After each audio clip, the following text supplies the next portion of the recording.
सोलापूर महानगरपालिकेचे राष्ट्रवादी काँग्रेसचे माजी गटनेते किसन जाधव यांची राष्ट्रवादी काँग्रेस पक्षाच्या महाराष्ट्र प्रदेश उपाध्यक्षपदी निवड करण्यात आली आहे।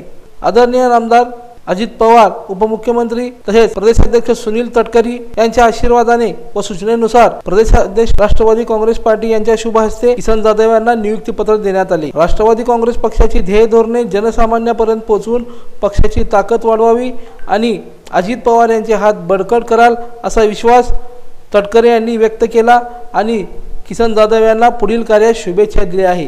लोकदर्शन मराठी चॅनलला सबस्क्राइब करा, बेल बटनला क्लिक करा व लाईक करायला विसरू नका।